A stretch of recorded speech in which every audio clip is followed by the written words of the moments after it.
Hey everybody, I'm Nate Savage. This is Savage 5050. I'm here with my man Joel Davis from Joel Davis Media Network on YouTube, man. How you doing today, buddy? I'm doing good, bro. Okay. So yo, how long you been on YouTube? Uh, I've been active on YouTube since 2020. So I would say about a year and about 4 months. Okay. And like what kind of stuff you be talking about on your channel? I usually talk about what's going on politically wise on my channel. I talk about some crime news, just really going into the conservative realm of what's going on that mainstream media don't want to talk about. Okay, and you are conservative, right? Yes. Okay. A conservative Republican. Is it a difference between being a Republican and being a conservative Republican? Yeah, because when you're a Republican, you basically, to me, you're just a person that you got some conservative values, but you more lean towards a libertarian format. You know what I'm saying? When you are a conservative Republican, you believe in American values, you believe in tradition, and you definitely believe that we as a people have the right to embrace the Constitution and to appreciate the Constitution at all costs. Okay, and so where do you stand religiously? Do you believe in God or what? I would consider myself more of a spiritual person. Mm-hmm. Before I took the conservative walk, I wasn't as spiritual as I am now. I mean, I always believed there was a God, but I never looked at it through a spiritual aspect. It was like, oh yeah, I believe in God, but at the end of the day, I make my own decisions or whatever, and I control my own destiny. But then when you get into that conservative movement, you start looking at the more spiritual side. That for you to be able to be successful, there's always a higher power that's leading the way. So Did you grow up Christian? yes, I did. I did grow up Christian.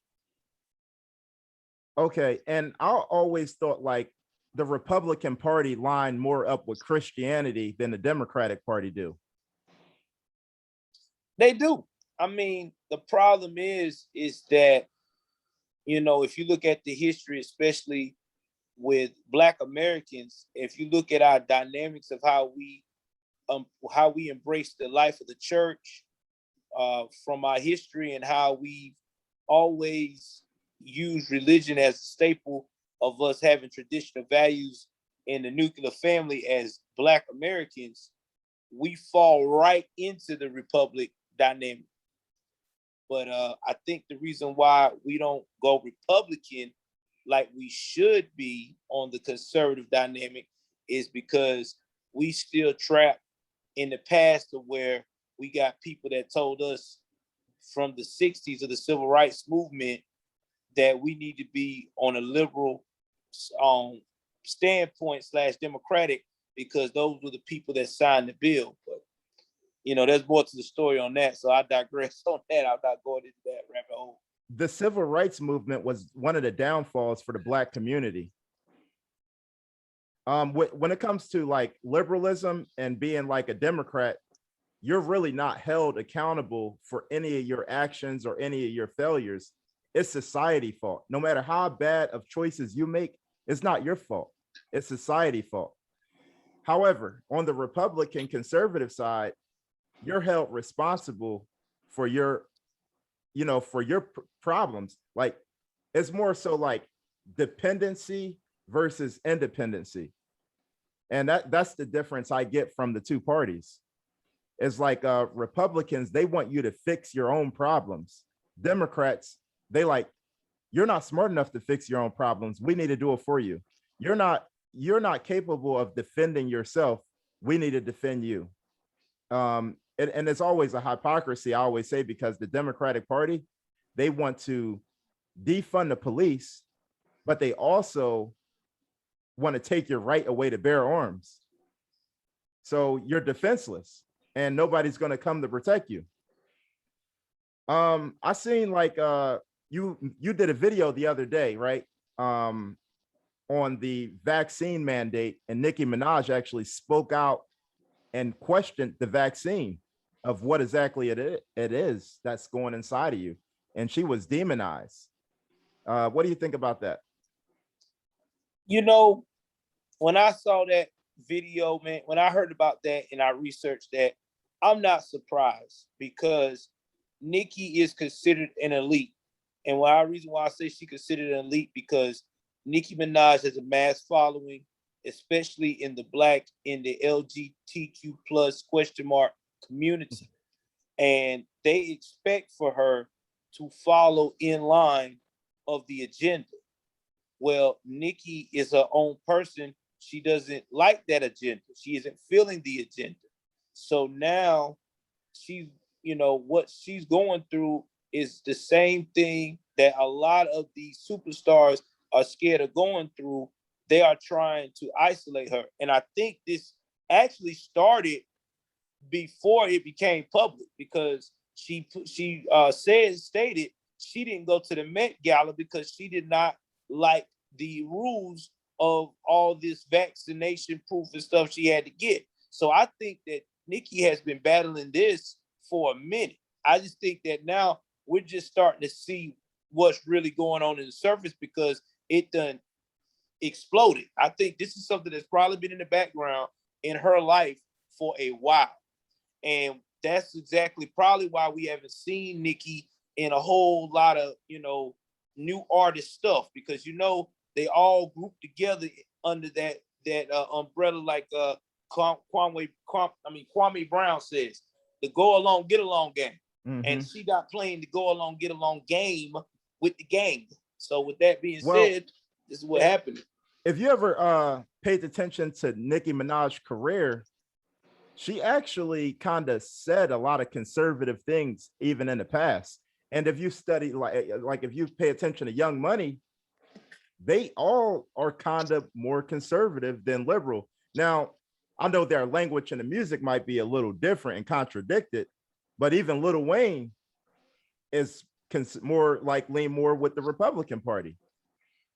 So it always been like little hints there, but if you don't go along with the get along gang, they try to stop your money, get you off of social media, all kinds of stuff. Even on a small level, man, like even for people like me and you, they'll try to get rid of. And, and we're not even stars just for speaking out against the nonsense that they're trying to push. I mean, look at what happened. And I seen you made a video about this too, like with Larry Elder. They tried to basically turn the world against him and call him a black supremacist, a black white supremacist or something dumb like that. And he was actually attacked by, I would say, a racist white lady in a gorilla mask, calling them racist slurs, threatening them. Like, what do you think about the whole Larry Elder thing? Another example of what we're facing in America today, especially among Black free thinkers. If you do not fall in line with that liberal mandate that you're supposed to shut your mouth and say everything in life is racist if it doesn't go your way, you are a part of the problem. And whatever happens to you that it really is racist and discriminatory, nobody's not going to come to your aid because you didn't follow along with the plan. It's sad but true. And that's exactly what Larry Elder is facing. That's exactly what Candace Owens faced about the vaccination situation with her, and what Nicki Minaj is now about to begin to start facing. And it's just sad, man. If you could be honest, do you really think Larry Elder actually had a chance to win the governor? No.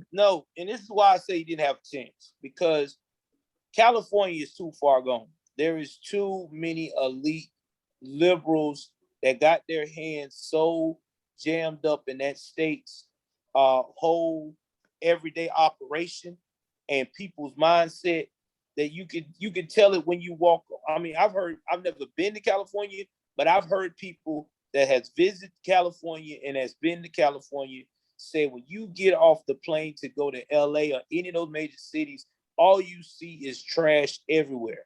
There is no clean area in California. California is torn apart. Like, I think the law is you could go in any store you want with a trash bag, and long as you don't steal more than $999 worth of merchandise, you can't even be prosecuted. And on top of that, the security guards that work at the stores, their job is to show up and breathe because they're not allowed to put their hands on you. As soon as they touch you, you got a lawsuit.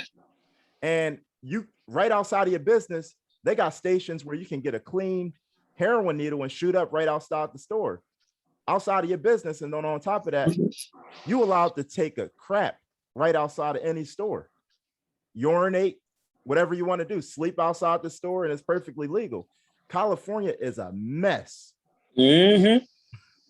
It's completely ridiculous. And I don't like the fact, like, every state that turned blue is only a small little dot on a screen that make it that way. Look at New York State. It's just New York City. That's a big ass state.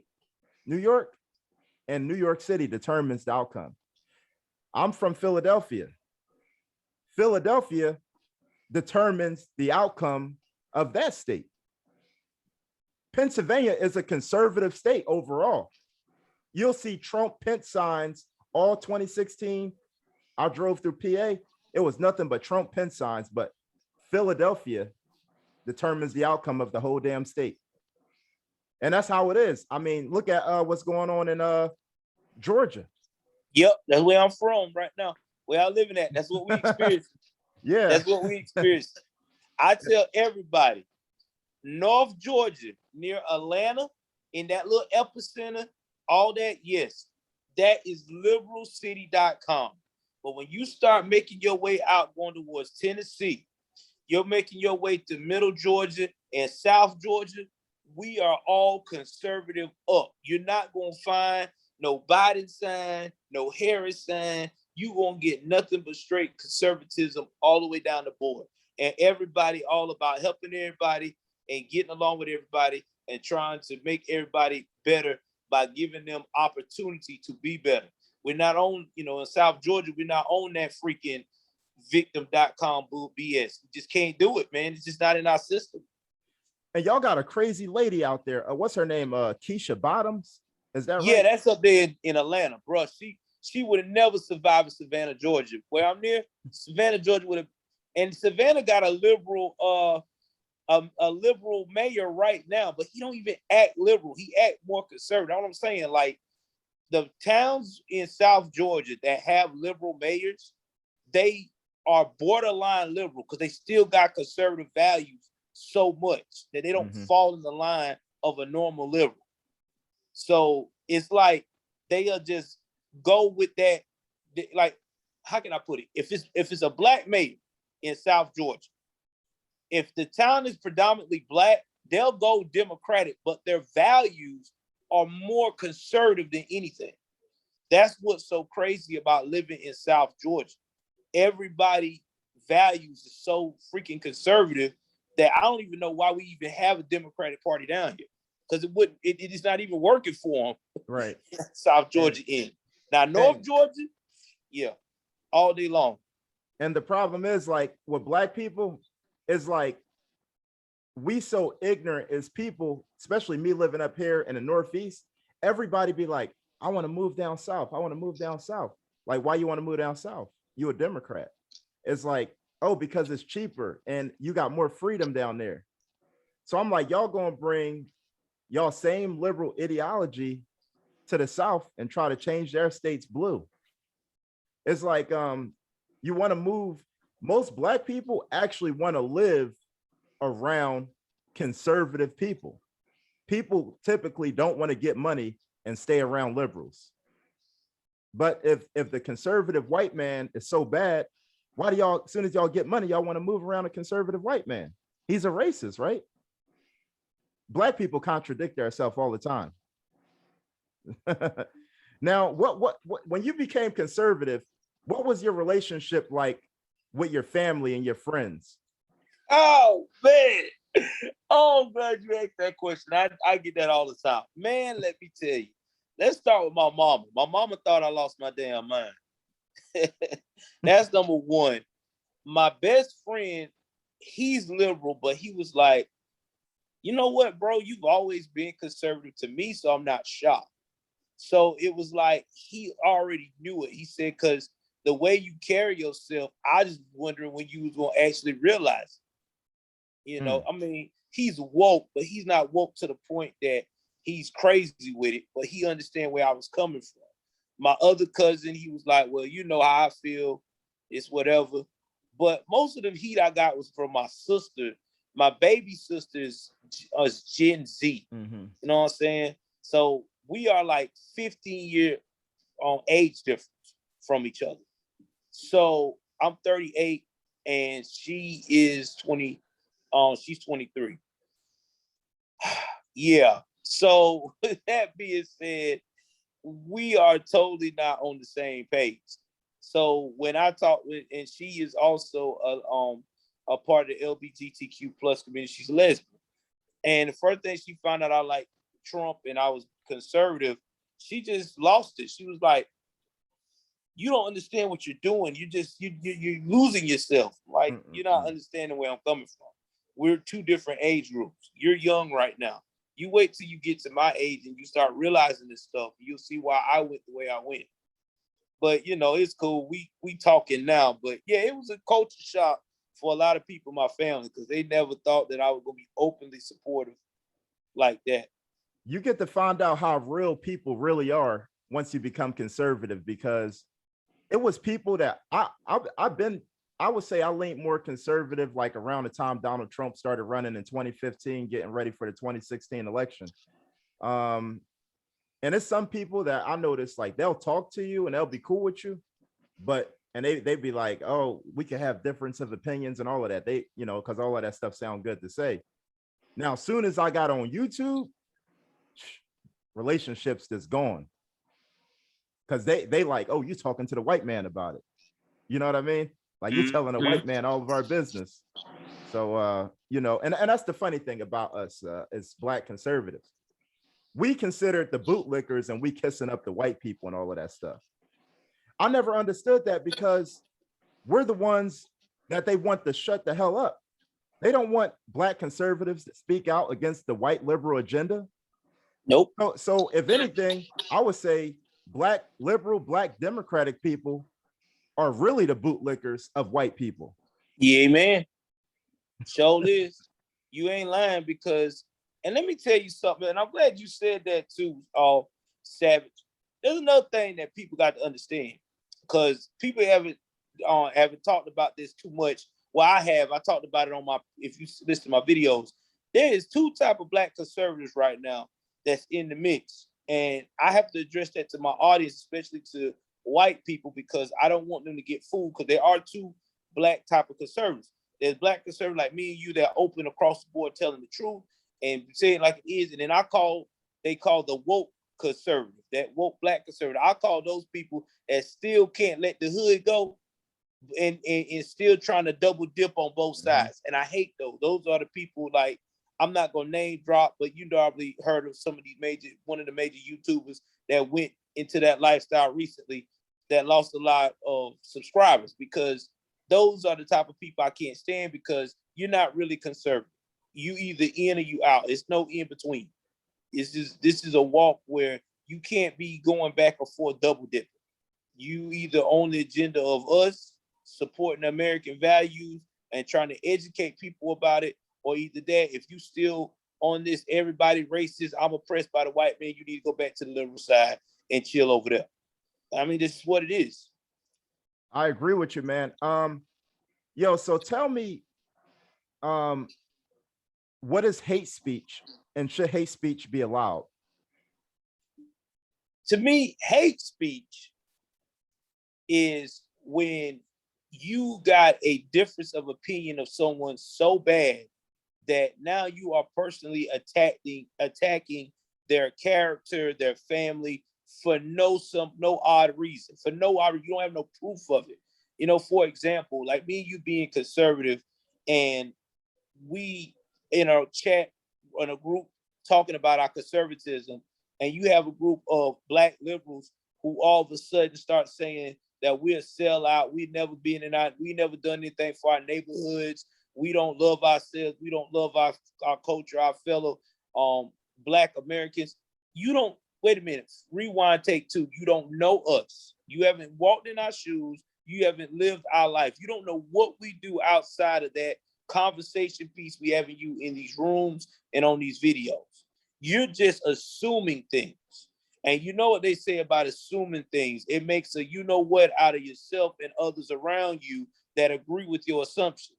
So with that being said, I think that is a major problem that I have with this hate speech, because it's all based upon assumptions and not facts.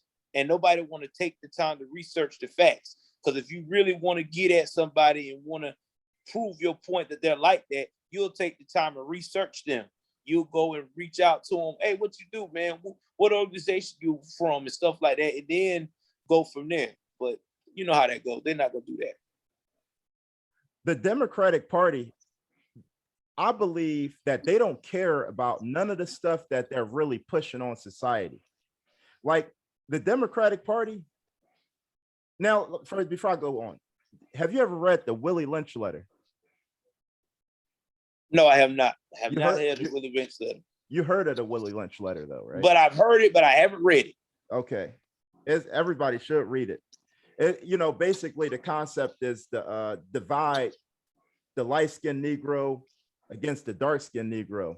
Oh yeah, that letter. Yeah, I read that in African Americans social studies when I was in my 11th grade year. Yeah. I remember that letter. Divide the young Negro against the older Negro, the woman against the male. So the Willy Lynch letter is a good letter for everybody to read, because the Democratic Party is practicing that letter. And they're not necessarily just focusing on race. The Democratic Party is turning the vaccinated against the unvaccinated. Because listen to this. There's no such thing as an anti-vaxxer. That's made up. If you don't want to get the shot for yourself, they'll label you as an anti-vaxxer. You're not anti-vaxxer. You just believe in freedom. If you want to get a vaccination, get it. I have no problem with that. But don't force me to get it. I don't believe that the Democratic Party really care about all this LGBTQ crap. The people at the top, they don't care about this whole Black Lives Matter agenda. All of this stuff is to divide the people and get us angry while they conquer. And they constantly trying to take our freedom away. And that's how I would relate the Democratic Party as textbooks to how the Willy Lynch letter is played out.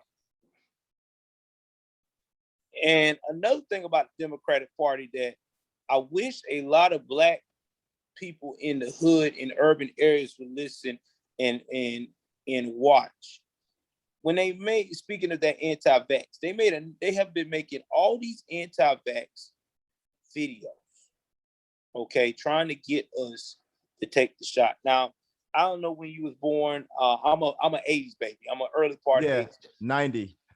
Okay, so you're a 90s baby. So, you know, me and you about in the same frame or whatever. But like I said, as an older gentleman that's been around this earth for 38 years, I can tell when somebody is mocking my culture and when somebody's not. And when you go out here and you make videos where you taking classic songs like Juvenile, Back That Thing Up, you say Vax That Thing Up, when you are taking these other hood songs that they make up with cartoons, when you got hustlers, real hustlers from a state that's in the street selling drugs, got them doing commercials talking about, you know, before I go and do my business out here, I get vaccinated, or I make sure people around me vaccinated, show me their vax. You're making fun of the Black community. Because you're not doing it because you're saying, well, we're trying to reach the Black community. Well, if you was going to reach the Black community, you would have a seminar, you would have a town hall meeting, you would have professional doctors with paperwork, charts, everything, breaking down things, pamphlets, whatever you got to show, saying this is safe, this is what it does. You guys need to get out here and take a choice with it. Oh, you may be allergic to that. There's other alternatives to prevent that. This is what you should do. Or this is the type of medication you should do to boost your immune system, since you can't take this shot because you're allergic based upon your doctor. Exercise, eat right. You know, why we're not talking about that? Why we out here going so hard trying to use propaganda through rappers, dope boys, and women out here gyrate God knows what, making it seem like that's all you can get the Black community's attention. That's all we're about. That's all we think about. Sexualization, criminal minded, and freaking being hot enough to perform. What? Come on, talk to me, man. Well, it's crazy. I mean, look at it. I mean, the rapper The Baby, he got canceled for speaking out, for saying something about HIV and Yeah, HIV, and shout out to the people that ain't gay and doing nothing in the parking lot with another dude or something like that. yeah, It's he like, was going in. but I never understood that, because you allowed to get on the radio and say, I'm gonna kill an N-word, I'm gonna shoot an N-word, I'm gonna rob an N-word, women's are hoes and bees and all kinds of stuff. You're allowed to say all of that. But as soon as you say something about the LGBTQ, they want to cancel you. As soon as Nicki Minaj asks a question about the vaccine, they give her, instead of a shut up and dribble like they did LeBron James, they say, Nicki Minaj, shut up and rap. Yep, basically. You know, and here's another thing. All right, Black people are the most racist people you'll ever meet in all your day. What do you think about that? Talking about Black people being the most racist we ever meet. Yeah, That's facts. They ain't lying. We listen, and let me tell you why we like this.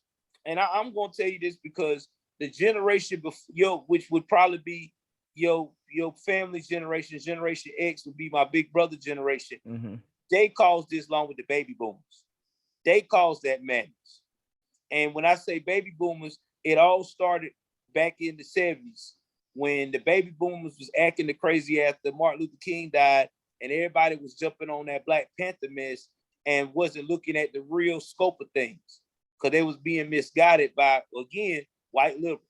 And then turned around and it got even worse when Generation X started getting involved in this mess. So with that being said, there was two generations that basically try to tear each other down for trying to be successful instead of lifting each other up. And that's why we got this whole racial thing that has spurned out of control. It went from breaking on us, on each other, to now we hate on everybody that isn't on the same page as us.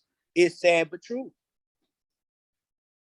Yeah, Black people hate white people. And Yes.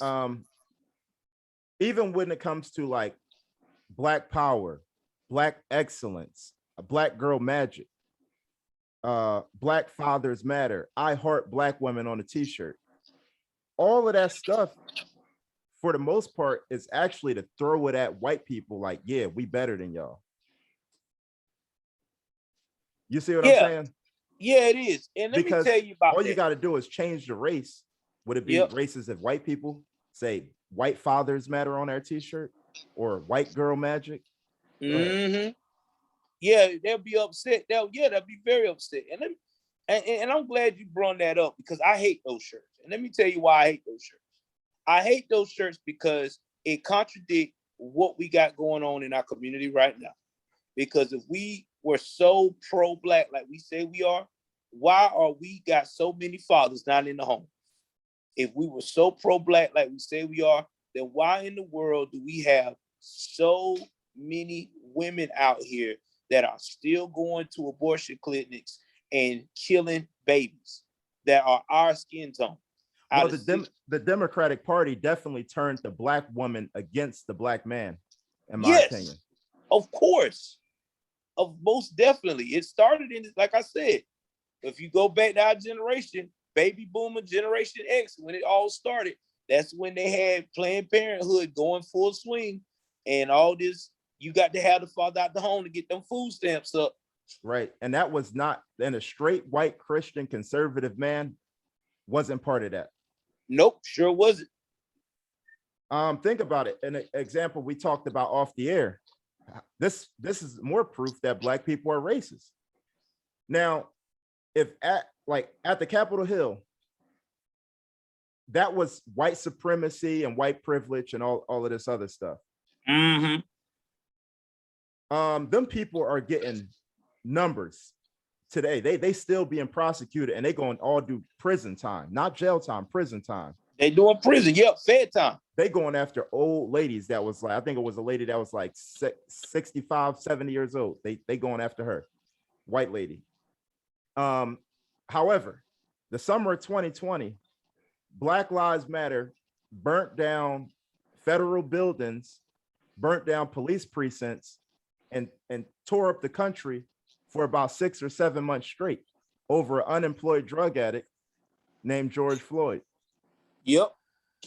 And the cops, if America is so racist, the cops on a large scale was basically told to stand down and let Black Lives Matter have their way. Yeah, and I'm glad you said that, because when we talk about, we'll talk about this a lot on my channel about George Floyd. And again, this is what makes us look so twisted and so crazy. We go so crazy over somebody who was straight up a menace to society. I guarantee you his family ain't contact that boy or talk to George until George got on that damn camera and was begging for his mama, and they knew money was involved because the whole world was making a ruckus.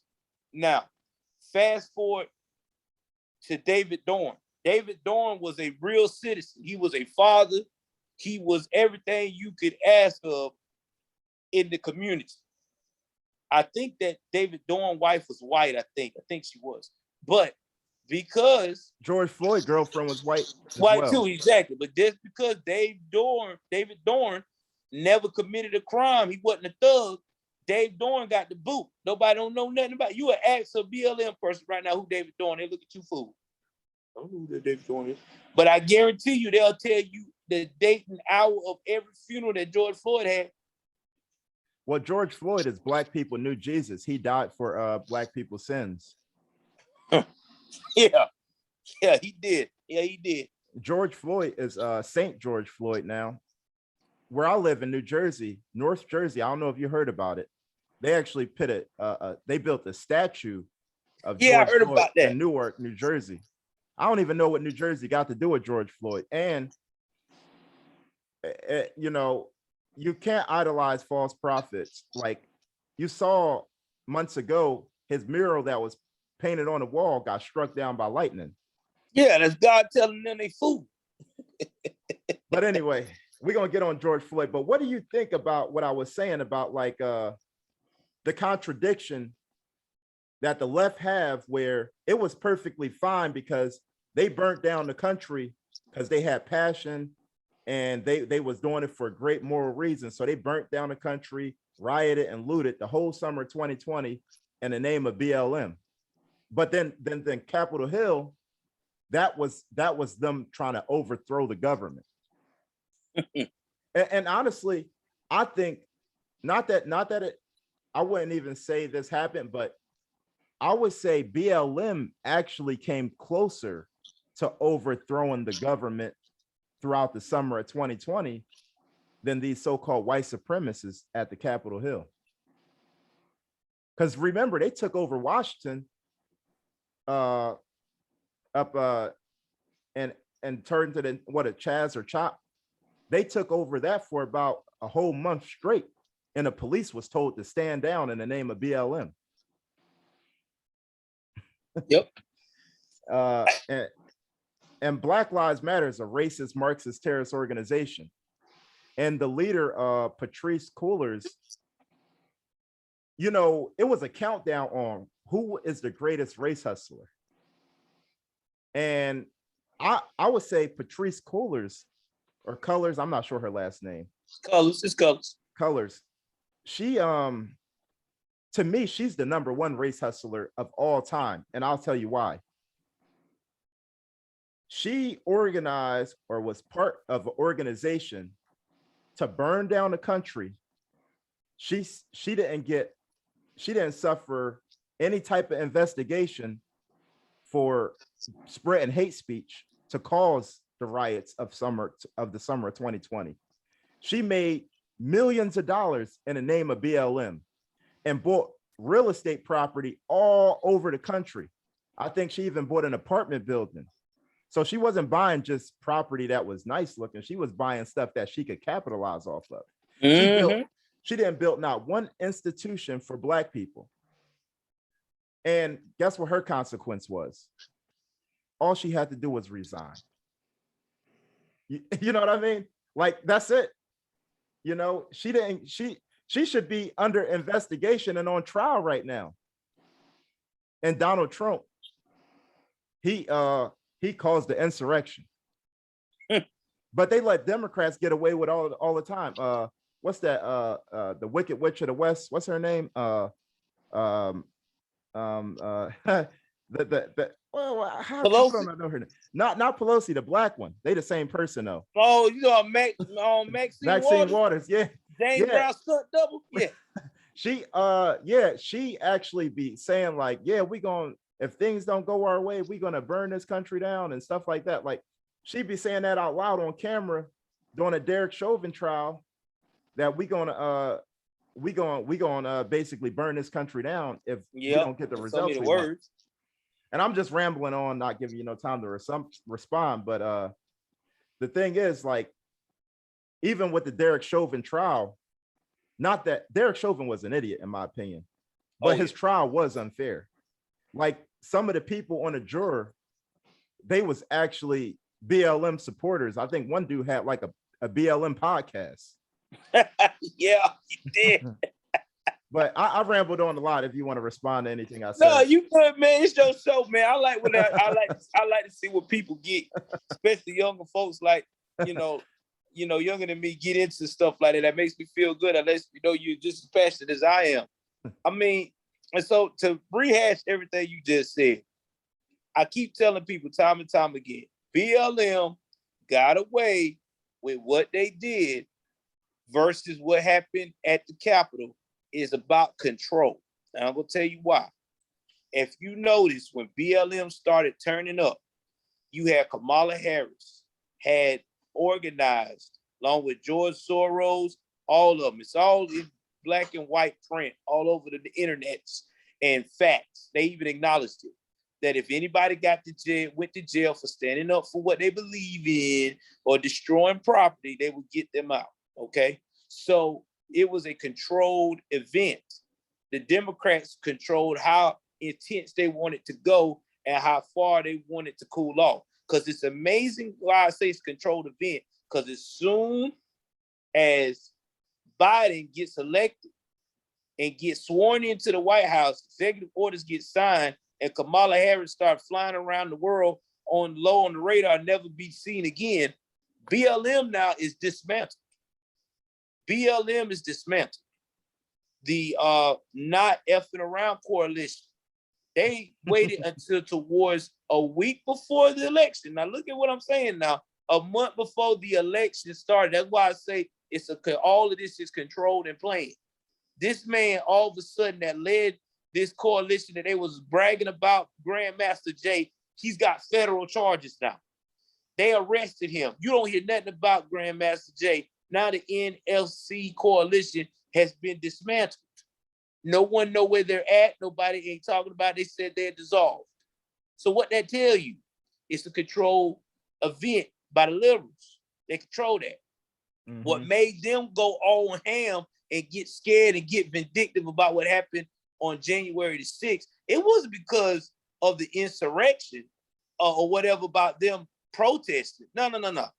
They got upset because those actual people showed them that, guess what? We the people can get that close to you and there's nothing you can do about it. That what made them freak out. It made them realize they had really pushed the envelope. They made real American people go in and look for them, not to hurt them, but just to show them. Because I don't think these people are gonna hurt them. They actually just want these people, put the fear in God in these people to let them know, hey guys, guess what? We can get next to you just like that. That's why they started freaking out, and now they want to give people football numbers. I mean, average person right now involved in that insurrection, even cutting deals, is getting 10 years in prison. Average about 10 years. I think only one person got like 4 or 5 years in prison and some probation time. It was a young kid because I think he testified about something, a lied on Trump, but that didn't do no good. He still got jail time. Right. And it's crazy. And I bring that up to Black people all the time. And when I talk about the summer of 2020 and what BLM do, they act like it didn't even happen. Mm-hmm. They say it was all peaceful. It's ridiculous. But Black people are delusional, man. It's crazy. And let me ask you, what is Black culture? To me, real Black culture, to me, is when we can embrace our past and our present and use that as a tool to build for our future. Mm-hmm. Example given, we appreciate the Frederick Douglasses, the Malcolm X's, the Martin Luther Kings, the Medgar Evers, the people that actually put in the work to make it where we could be successful, the George Carvers. Unfortunately, we live in a society today that people think Black culture is, you got your pants hanging off your behind, you got to sell drugs, and you got to be a dope boy, or you got to be a thug, or whatever to be successful. Or if you are successful, you got to come back to the hood and damn near pray that you don't die like Nipsey Hussle does. I mean, it's just, that's the example for young people about Black culture, of today, which I think is really very misconstrued. I got a friend that always talk about, he tell me, he a Democrat. He say, I don't care about the culture. But at the same time, he say our culture was stolen from us. So do Black people have a culture, or was our culture stolen from us? What is your opinion on that? All right. I'm glad you said that, because I've been putting a lot of thought in that for a while. I hope you like my questions. Yeah, I do, because I like it, because it really lets people know how I think on a conservative standpoint. Everybody culture is based upon where you was born and how you was raised. Let's just get that established first off. Okay, so if your people were sold here to the U.S. in the past, whenever they got sold here, whenever they got free, whatever culture that they combined with American culture, they passed it to you. So with that being said, your culture was never stolen. Okay, your culture started when you were born. So whatever culture that your family has established, traditions and stuff like that, that is the culture that you are born with, and that's the culture that you're gonna carry with you. Now, were our forefathers were sold against our will? Yes, they were. Were they sold against our will by just white folks? No, they wasn't. They were sold against their will by the same people that look like me and you. But you'll never hear a Wokian talk about that, because that's an uncomfortable topic. Because they have to admit that not only did our own kind back then were doing that, but our own kind also was enslaving us over there as well if they didn't want us to go to the Americas. But that's neither here or there. So your culture starts when you're born. So your culture can't be stolen if you ain't never established one if you was born. Because again, if you got good parenting, you got a good home, it's established right then and there. I mean, how do you think that we get all these people that turns out to be serial killers and killers and shit like that, and stuff like that? Because due to the fact of the matter, it was started when they came in this world, there was a pattern established that was either good or bad. And if they got good parents, that pattern is going to be established from here to the end of time. If they were born in a bad situation, it's not going to be established. Like, example given what we seen going on in Baltimore. We got a kid that had the highest GPA in the school was a 1.8. 1.8. Now, when we investigated by the news of what his background was, he had a single mother who worked at 2 jobs. He had 4 siblings at the house. She's never home. He never met his dad. So what does that set a child up for? We already know. Disaster. That's why we keep trying to tell these knuckleheads out here in the hood that, yeah, you can live in the hood, you can be hood, but if that's what you choose, have the common decency to set yourself up and your children up for success by having a nuclear family established. Because your children can't be successful if you got one parent doing all the work and that one parent ain't able to teach that boy or that girl how to be a proper male, right, or a proper woman or a proper man. And that's just facts. I agree with you. And back to the culture, like my response to the culture for me, I'm gonna give the coon Uncle Tom answer to the culture. I don't care about Black culture. I'm be honest. I care about American culture. Amen. If America do well, Black people are included in America. I don't care about Black people say, oh, this country wasn't built for you and the Constitution wasn't written for you and all of that stuff. Like, no, we all benefiting and profiting off of what the founding fathers put together as a foundation for the country. We should all live off of Christian values. I know you're not Christian, but this is a Christian nation. I believe in the values. And I always say, like, there's no white man legislation that they can write to change how Black people act culturally. You know, it's all about the foundation within each individual home. And that same Black friend I got, he talked about how, oh, you don't care about the culture. You moved out the hood. You live around white people now. You empowering the white community. And I'm like, I never understood that whole Black dollar thing, because if I live in the hood and I'm paying taxes in the hood, that's not going to change Pookie and Ray Ray from wanting to shoot up Raheem. Nope. And the money, when you live in the inner city, your so-called Black dollar is going to white people anyway. And it's going to Black race hustlers that the white liberals are giving the money to, and they're going to mismanage the money. And that's why the inner city schools are trash anyway. So I never agreed with that. Oh, you need to stay in the hood.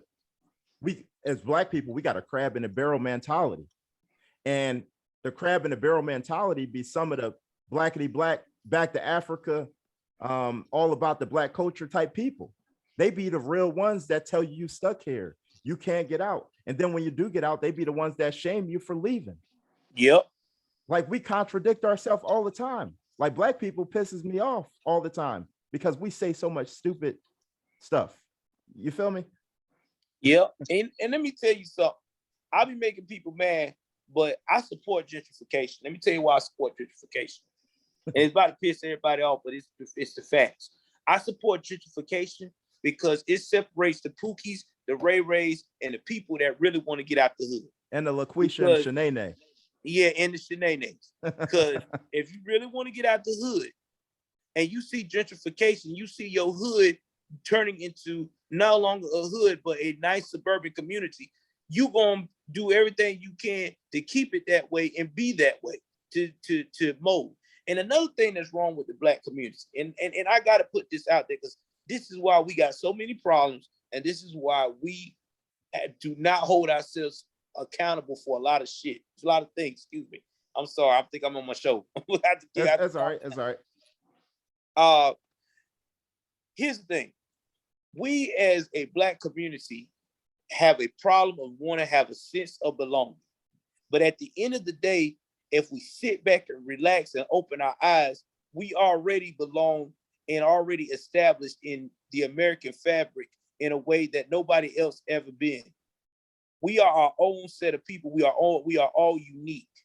And if people would embrace that in the Black community and quit trying to search some long home of, I want to go back to Africa, or this ain't my, let me tell you something. Africans hate us. I don't know why people don't understand that. I was in the Navy for years, and when I went in the Navy and they seen a Black American, they talk crap. They always think we're lazy and spoiled and entitled. They don't respect and they're right most of the time. Most of the time they are. Yeah, you're right. They don't respect us in Africa. So I don't know why anybody want to go over there. They don't like us. If you want to belong somewhere, start right here in America by taking advantage of the opportunities that we have. Quit acting like a victim and be a survivor. It's all you got to do. And everything else will fall in place. Joel, let me ask you a question. What is white privilege? Bruh, white privilege been dead since the mid 2000s, if it was any of it left. I could tell you a lot about Black privilege. We see that all the time now. But white privilege, that being dead, that died a long time ago. Let me tell you how it died. It died ever since white liberals have been trying to push an agenda where they can make sure that Black Americans and poor white Americans and everybody else that are not an elitist under their thumb. So who's the best people to use and manipulate? The people that have been in history that has been known as become the most victimized group in America, Black folks. And with that being said, Black people are under illusion now that we got this Black privilege card. In reality, nobody got no privilege card. The only people that got a privilege card is the rich, which we call the elitists, and that's it. If you ain't the elite, you ain't got no privilege card. Ain't no such thing as no white privilege or Black privilege card. There's an elite privilege card. Well, now it is a Black privilege card. Black people are allowed to be openly racist. Yes, you're right. And let me tell you an example of how I experienced some Black privilege, right? At work, it was a dude an older guy, right? He was Black. And he said something like, that's why I don't F with white people, around white people. And it was cool. Like, no, I didn't even think nothing of it myself, because that doesn't sound normal. I'm used to hearing that in the hood. So it didn't even sound exactly. to me.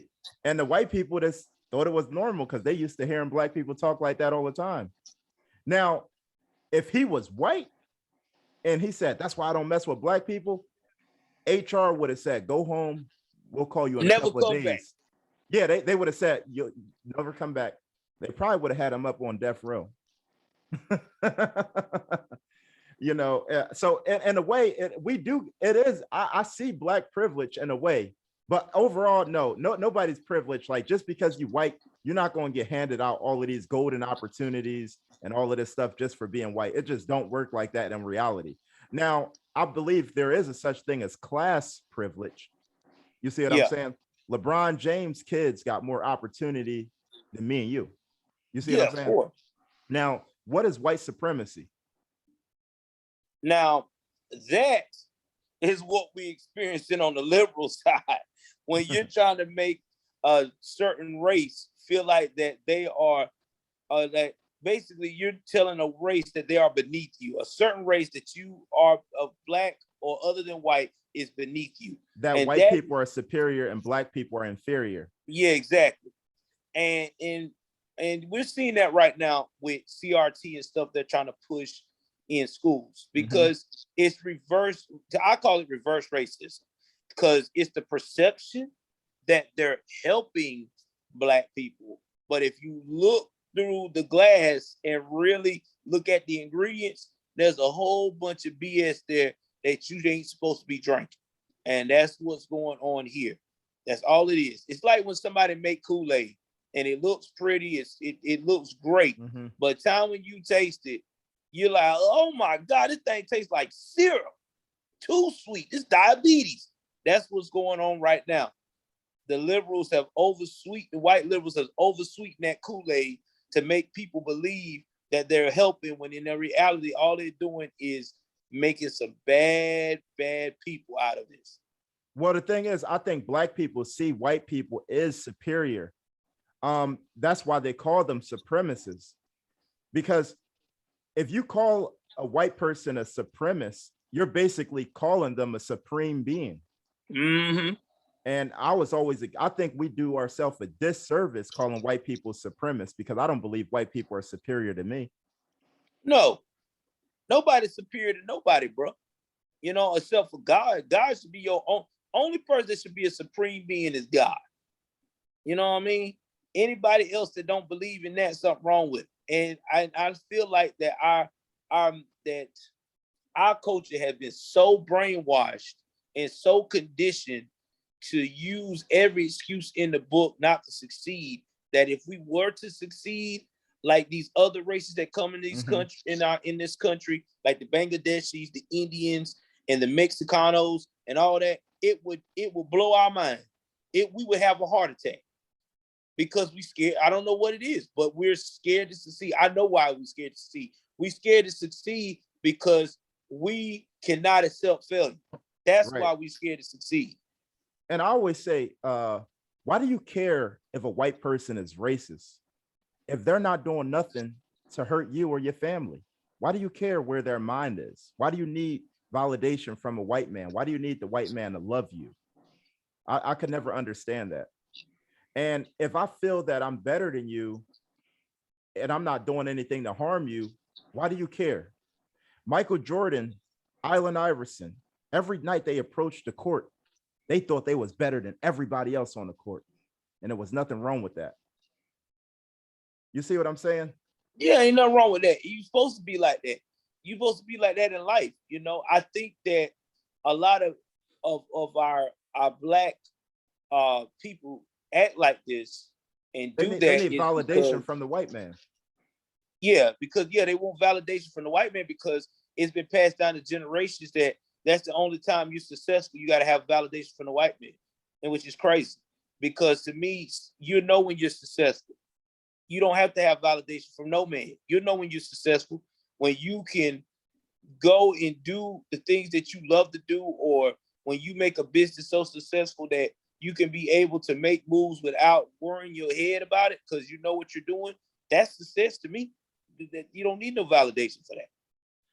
Real quick, I want you to give me your opinion on what happened in Texas with the abortion law. Okay. This is what I think happened in Texas with the abortion law. I think that Greg Abbott and the rest of these jokers that are conservative like us are tired of people, of women, especially young women.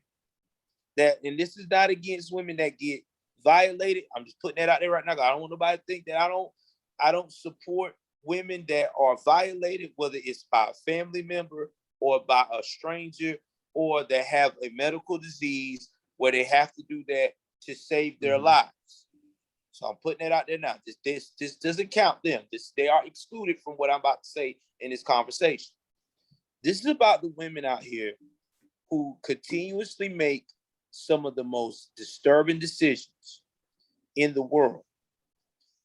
And when they make these decisions and they can't get their hands on a plan B, or they don't have the money to afford the plan B pill like they love to say they love to take, they want to go out here and chop their body up like you're chopping vegetables for saute.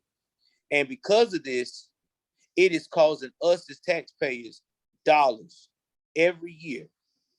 And I'm glad that Texas stepped in and said, enough is enough. You need to go up here and use contraceptives. You need to go out here and use abstinence. You need to practice mahogany.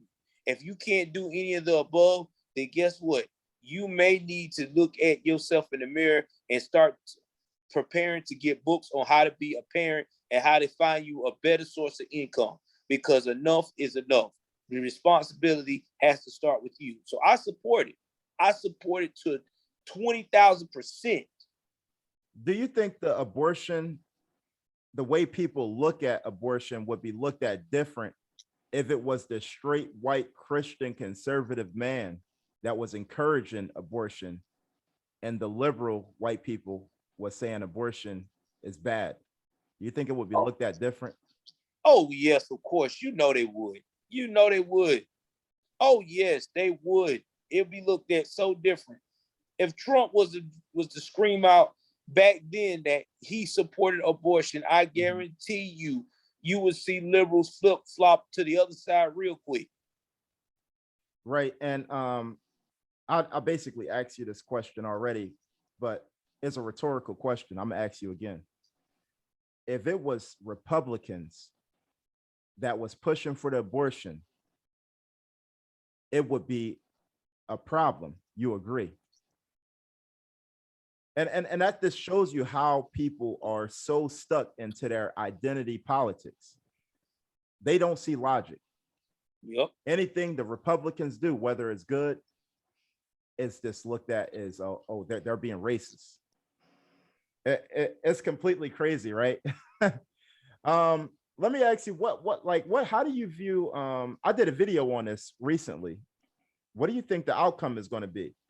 New York, the NRA is actually challenging New York on gun control because in New York, you're not even allowed to carry a gun.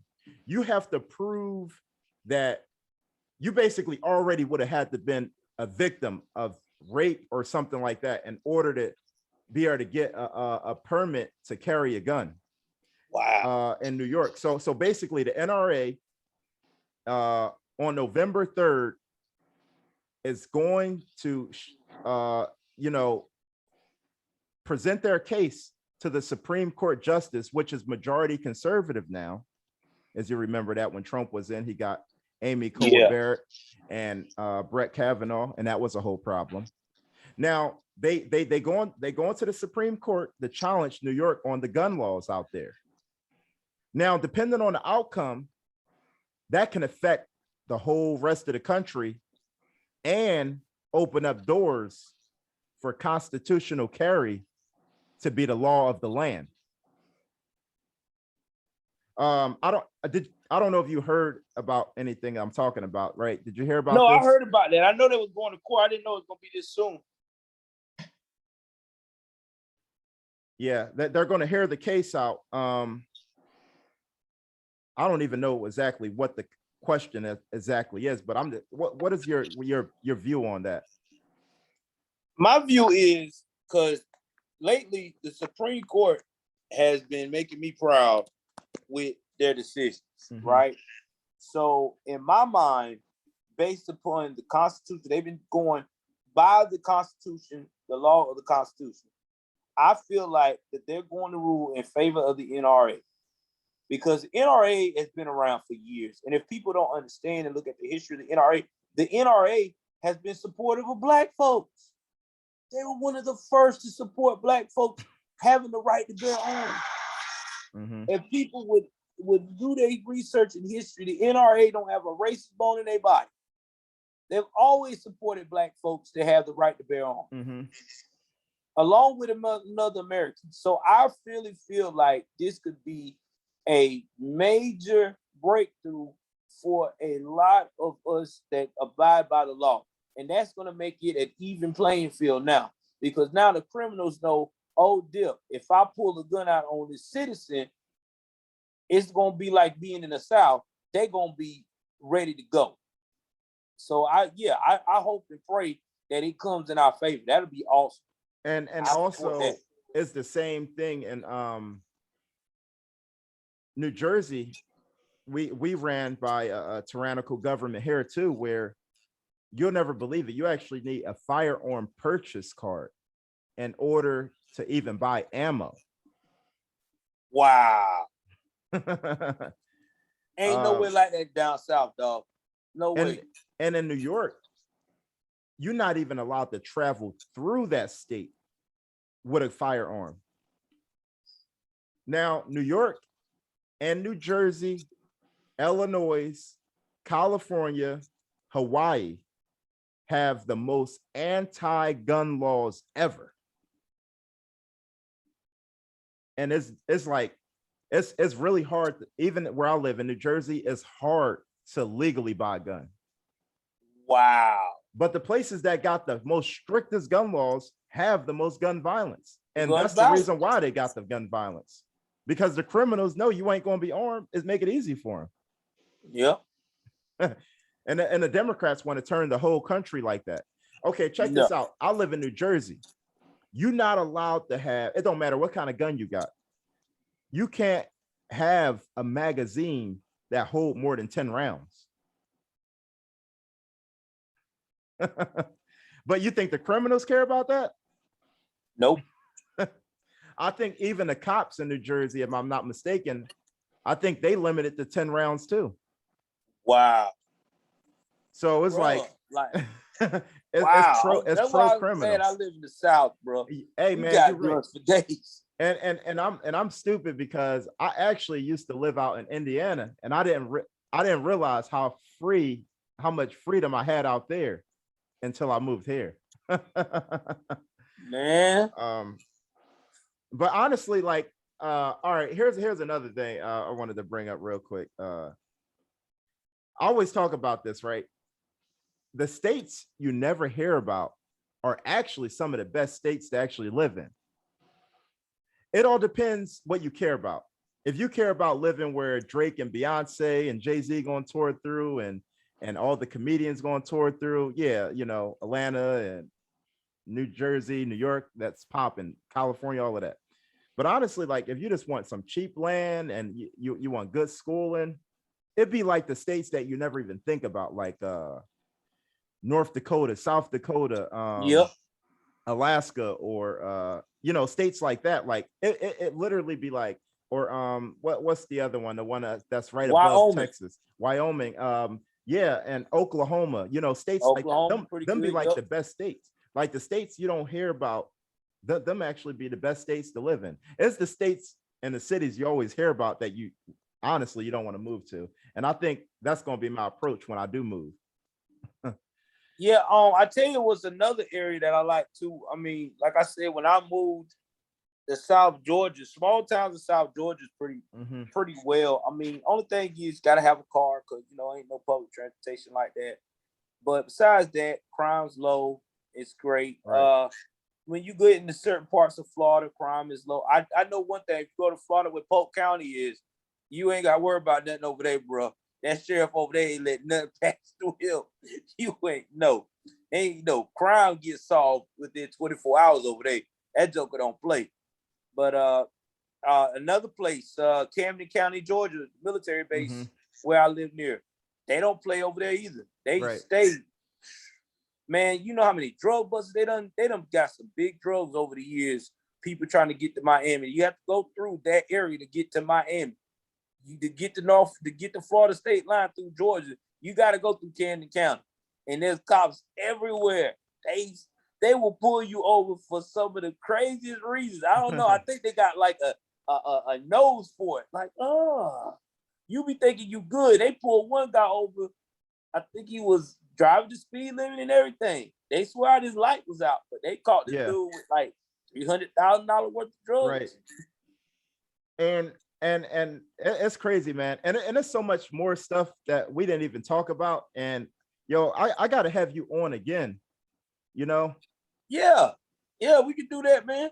You know, we can definitely do that. And I can have you on my show too. Yeah, man. I appreciate it, man. And as I'm happy you like responded and got right back to me and was interested in coming on my channel. That was awesome. Yeah, man. You'll ask anybody, bro. I like helping out other conservatives. I mean, there's so many small guys that done came on my channel, man. I don't care. I mean, I don't care if I had 1 million people follow me. I don't never want somebody to think that they too small, that I won't look at your channel and check you out because, you know, only thing I ask for is consistency. You got consistency. You keep up what you're doing, you'll be on the rise very soon. I've seen people with your consistency start doing it 3 months. I already see how many followers you got, man. You keep it up. within Yeah. a year, you could be 10,000, even 15,000 strong. You know what I'm saying? I mean, if you don't believe me, look at Black Conservative Perspective. Dude started out really going hard on channels about a year and a half ago, probably a little bit more than me, about 2 years ago. And now he's at 200,000. Wow. Jericho, 3 years ago, Jericho Green that be on my show, he's at 300,000. So, bro, all you got to do is keep doing what you're doing, reaching out to people like myself. Yeah, I'll help you as much as I can, man. I really will. I mean, you gotta have me on one of your you gotta have me on one of your panels, man. I'll be seeing you having panels sometimes. Yeah, I do. I will. I'm about to do another panel with a new guy, a newcomer. I might just get you on that one sometime this week. I don't know how busy your schedule is. Hey man, let me know. We'll talk about it. Yeah, it'll probably be me, you, Dante, because Dante's real religious too. And I probably get 0% liberal, the white guy. I like how he talks to his content. He's very thorough too. He's a small channel. All of the guys that are gonna be on there are small channel guys. So it's not like it's nobody feel out of place with big major stars. You know, I try to get everybody small together first, and then cause of how that goes, then I try to plug everybody in with bigger people. I know, cause you a big name now, man. You pretty big now. Yeah, I guess so. I mean, you know, it's crazy because, you know, everybody's like, yeah, you know, I did a recording the other day because I don't get a lot of people on my live, which is fine. I mean, I don't care. But, you know, whenever I put out my content, I get a new comment every week. Somebody like, yo, somebody told me about you. I'm like, how they find out who I am? Dude's like, yeah, man. Somebody told me about you, man. You're cool. I see you on Jericho stuff. I'm like, Jericho, what? Oh, I see you on Mega Hawk. He talked about you. I'm like, what? So it's kind of crazy. Yeah, I seen you with Mega Hawk, man. That was pretty dope. But anyway, yo, is there anything you wanted to ask me? No, man. I mean, you did a great interview. I mean, I really enjoyed it, man. I mean, this was one of the first interviews I've had in a long time where I actually enjoyed, you know, getting interviewed. The last interview I had recently was a year ago with a liberal guy, but it was cool. Yeah. You know, I did it for his podcast. He was pretty cordial. One more thing before you get off of here. I'm gonna ask you, who was your top 3 greatest men of all times, dead or alive? Dead or alive. 3 greatest men of all time. First and foremost, I would have to say my dad, because he's passed away. My dad was one of my major influences because he's always was straightforward to me, never lied. My second one would be my granddaddy, Granddaddy Ernest. He was always straightforward to me. He never lied to me. And my last and final one was my great granddaddy. So those were like the 3 most notorious men in my life that always gave it to me straight, never lied to me about anything. Nice. I like that, man. That was awesome. Well, I'm gonna give a shout out to Sonia Scrapbook, because I found her I found you on her Instagram, and that's how I found you. Yeah, she good people, man. I really like her style, but she said she, you know, she does a lot of she got a lot going on, so I was gonna try to get her on the panel. I probably get her on y'all. If you could get her, she's so busy. If she ain't busy, if I can't get 0% liberal, I'll probably reach out to her first. Yeah. She told me she has a very busy schedule. So yeah. She's definitely a dope people, man. Sonia Scrapbook on Instagram and on YouTube. I'm actually gonna link her in the description box of this video, and I'm gonna link your channel in the description box as well. Yeah, definitely, man. And and let me tell your audience too. I have multiple channels, so let me break it down to you what I have. I have the this channel here, Joel Davis Media Network. That's my main channel. My backup channel is the official Patriot News Live. My other channel is Joel's Crime Stories. Over there, we talk about everything crime-related cases that nobody ever wants to talk about or forgotten about, old and new. And it's a podcast as well, too. You can see it on your local podcast. And my last channel we just started is All Americans on Sports Network. It's all sports, no politics over there. We just straight talk about sports. So everybody can actually say there's a actual decent sport platform alternative than the woke commentary they ain't got to worry about. Hey, nice, man. I see you always busy, man. You got to be busy, man. You host a lot of stuff. Yeah, I am, bro. I'm telling you. Oh yeah, Jesus, I forgot more. Jeez, I'm glad you said something else. And you can follow me on TikTok too, Navy Vet 2K21, and my Instagram Joel Davis _ media _ network. So yeah, I'm always busy, dude. Always. Right. Well, I'm following you now on a lot of different stuff, man, and I'm looking forward to seeing more of your videos coming out, and watching you cover your opinion on the news that's going on. And I hope you do the same for me. Oh, always. Yo, we're gonna stay in contact, man, because I definitely want to have you back on. Yeah, no problem. I'll give you my number on my business number as soon as we finish here. And yes, you will be back on, because like I said, I'm gonna sit down probably early tomorrow, sometime tomorrow afternoon, because my wife told me I need to take a break and give my brain a rest. That's what I'm gonna do tonight. And I'm gonna sit down and I'm gonna try to schedule out everybody for panels, because I think I'm gonna make it like a panel week so everybody can just get on do that and enjoy it. That would be great, man. But all right, man, I'm gonna talk to you shortly, man. Thanks for joining me. Hey, anytime, brother. Take care. All right, appreciate it. All right, bye.